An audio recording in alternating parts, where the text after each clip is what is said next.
Actress Sunaina and Dubai famous YouTuber Khalid Al Amiri 2 பேரும் வந்து கல்யாணம் பண்ணிக்க போகிறதா ஒரு சில விஷயம் சோஷியல் மீடியாவில் ரொம்ப வைரலாக ஷேர் ஆகிட்டு வந்துச்சு. இதை தொடர்ந்து கடந்த ஜூன் 5ஆம் தேதி சுனேனா வந்து ஒரு பிக் ஒன்று ஷேர் பண்ணியிருந்தாங்க. அதில் சொல்லியிருந்தாங்க என்கேஜ்டு அப்படின்னு சொல்லிட்டு அந்த பிக் ஷேர் பண்ணியிருந்தாங்க.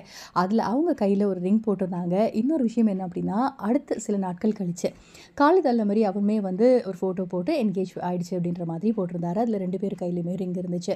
சுனேனா போட்டிருந்த கையில் ரிங்கும் அவர் காலித் வந்து ஷேர் பண்ணியிருந்தார் இல்லையா, அந்த பிக்கில் இருந்த ரிங்குமே ஒரே மாதிரி இருந்தனால சரி 2 பேருக்கும் தான் என்கேஜ்மெண்ட் ஆயிடுச்சு அப்படின்னு சொல்லியிருந்தாங்க. ஆனால் இப்போ வரைக்குமே பார்த்தீங்க அப்படின்னா சுனேனா யார் கூட என்கேஜ் ஆயிடுச்சு, யாரோட கல்யாணம் அப்படிங்கிறத பற்றி 2 பேருமே வாய் திறக்கல. அதே மாதிரி தான் காலிதும் அப்படியே இருக்காரு.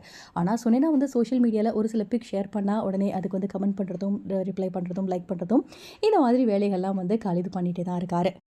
ஆனால் இதை பார்த்ததுக்கப்புறம் பார்த்தீங்க அப்படின்னா காலிதோட ஃபேன்ஸ்க்கெல்லாம் வந்து ரொம்ப பெரிய ஷாக்கிங் தான். ஏன்னா ஆல்ரெடி வந்து காலிதுக்கு சலாமா அப்படின்னு சொல்லிட்டு அவங்களோட கல்யாணம் ஆயிருக்கு.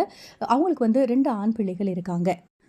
சோஷியல் மீடியாவில் இவ்வளோ தூரம் பார்த்தீங்க அப்படின்னா காலித் பற்றி பேசியிருந்தாங்க, சுனினா பற்றி பேசியிருந்தாங்க, 2 பேரும் கல்யாணம் ஆக போகுது அப்படி நிறைய விஷயங்கள் பேசியிருந்தாங்க. அதுக்கு எந்த ஒரு மறுப்புமே 2 பேருமே தெரிவிக்கல. இன்னொரு விஷயம் என்ன அப்படின்னா வந்து சுனினா கூட வந்து சுனினா கூட எதுவுமே சொல்லலை, அவங்களுக்குமே கல்யாணம் ஆக போகுது அப்படிங்கிற மாதிரி சொல்லியிருந்தாங்க. காலித் அல் அமீரியோட ஃபர்ஸ்ட் ஒய்ஃப் சலாமா இருக்காங்களே, அவங்க வந்து ரீசெண்டாக ஒரு பேட்டியில் வந்து சொல்லியிருந்தாங்க. ரொம்பவே கோவமாகவும் பதில் சொல்லியிருந்தாங்க. இன்னொரு விஷயம் என்ன அப்படின்னா, ஒரு சில பேரை மட்டும் நான் மன்னிக்கவே மாட்டேன் அப்படிங்கிற மாதிரி வந்து சொல்லியிருந்தாங்க. கோவமாக ரிப்ளை கூட கொடுத்துருந்தாங்க. கடந்த பிப்ரவரி 14ஆம் தேதி தான் எனக்கு வந்து டிவோர்ஸ் ஆயிடுச்சு. அன்னையிலேருந்து நான் ரொம்ப சுதந்திரமா நான் ஃபீல் பண்ணுறேன் அப்படிங்கிற மாதிரி சொல்லியிருந்தாங்க.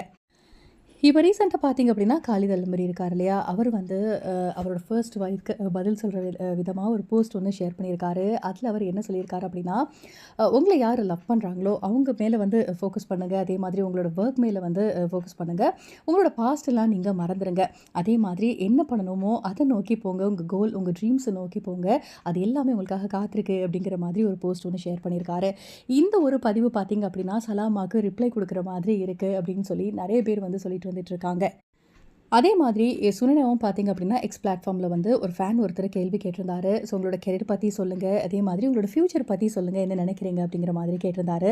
அதுக்கு சுனினா என்ன சொல்லியிருக்காங்க அப்படின்னா, பிளஸ்ட் அண்ட் எக்ஸைட்டட் அப்படின்னு ரிப்ளை கொடுத்துருக்காங்க. ஸோ ஃப்யூச்சர் நினச்சி அவங்க ரொம்ப எக்ஸைட்டடாக ஃபீல் பண்ணுறாங்க போல். ஸோ நீங்கள் இதை பற்றி என்ன நினைக்கிறீங்க அப்படின்னு உங்களோட கருத்துக்களை மறக்காமல் கமெண்ட் செக்ஷனில் ஷேர் பண்ணுங்கள்.